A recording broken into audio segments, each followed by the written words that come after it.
3 years ago, the BBC started a project to improve women's representation that's helping it and other organisations make significant changes to their content.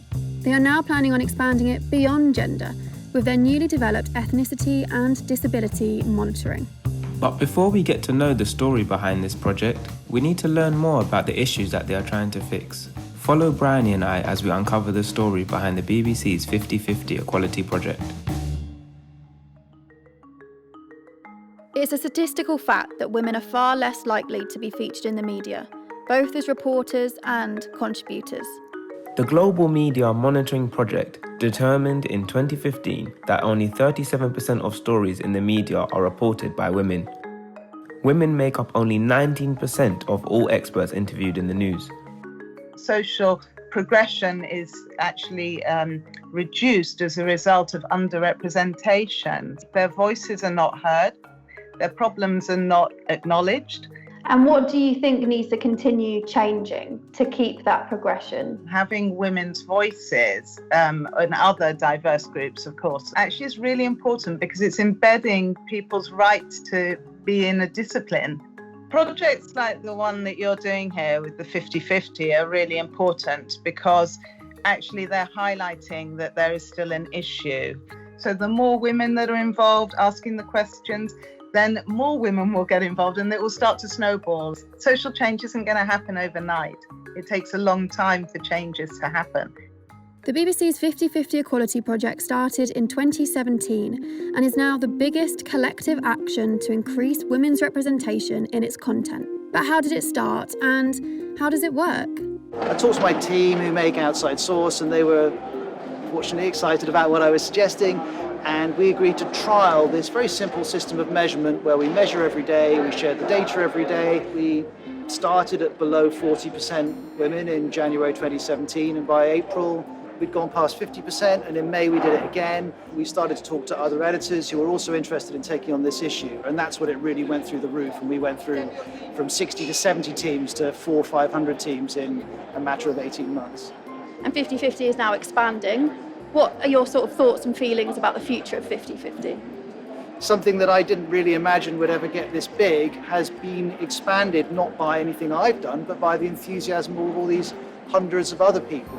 The more diverse your range of stories and diverse your range of sources, the more likely you are to report accurately on the world. The project's methodology is helping the BBC make concrete changes. 34% of teams were featuring 50% women in their content when they first joined the 50/50 Equality Project. This increased to 2/3 of teams featuring 50% women contributors during the Challenge Month in March 2020. In order to understand the benefits of the project, I've been speaking to organisations outside the BBC who adopted the 50/50 methodology. Emma Pearce is 50/50 lead at ABC Australia. As a public broadcaster, it's part of our objective to make sure that we are representing all of those perspectives as best we can. I think what's been really wonderful for me is the sort of content that I'm seeing news teams now producing and the openness from editorial leads and teams to really think about stories for women and thinking about our female audiences a lot more. Now that I've seen how ABC has implemented the 50/50 Equality Project, I want to find out what the benefits are for Lansons. They were one of the first non-media organisations to adopt the 50/50 methodology. For 30 years, gender equality has been a cause that we've promoted and pushed very prominently. And we feel that that's something that we want to continue doing into other issues around gender, diversity and equality. What has the response been across the business? We've had a terrific response. People take it seriously because there are figures that you can look at that tell you what's actually happening. So we're learning about ourselves. Ultimately, we want everything to be, as it should be, 50/50. The next step is to investigate the impact it's having on contributors. What do they think about it? As an engineer in an industry where only 12% of the workforce is female, my journey has been interesting and not without challenges. The first look I got on the first site that I turned up was essentially telling me, "Who do you think you are to tell us what to do?"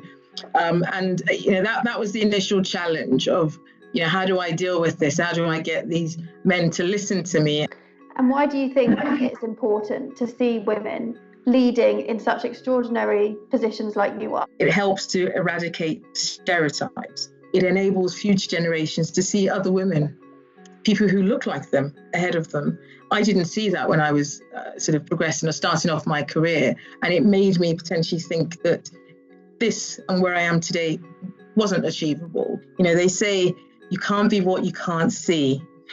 Well, you can see me now. And I think this initiative goes a long way towards making that happen. The 50/50 Equality Project's 2020 report showed that the longer a team takes part in the project, the greater the improvement in women's representation. Just as with female representation, representation of ethnic minorities and those with disabilities on screen, on air and online needs to be better. We've built a structure for the 50/50 project that works based on gender, based on counting the number of men and the number of women in your content. We only ask teams to count the things that they can control, the things that are within their remit. And now we've decided that we have this kind of system, this approach for doing it, and we'd like to move that into ethnicity and into disability. So we've constructed a kind of a pilot program with several teams at the BBC. The reality was that once they started counting, they became quite sensitized to the data, and it just kind of becomes part of the job. And to get more than 50 in a pilot group in a year like this has been really spectacular. So what does this mean in practice? I caught up with the BBC's digital video editor. So how would these new pilots sort of be applied within your team? So essentially it is a monitoring exercise. So we're asking people who are working on original content in the team to talk to their contributors and establish the ethnic background of the contributors. But I think it's important for two reasons. One, that we can get a realistic picture of where we are, but also because it gets people talking about the issue, and that every time a producer goes into making a piece, they're thinking, well, what are the backgrounds of the contributors that I'm talking to? Now, all BBC content makers outside the pilot teams are being called to use 50/50 disability and ethnicity monitoring routinely. Will they be able to continue improving representation on TV, radio and online? We'll find out in spring 2021. Thank you so much for following us on this journey.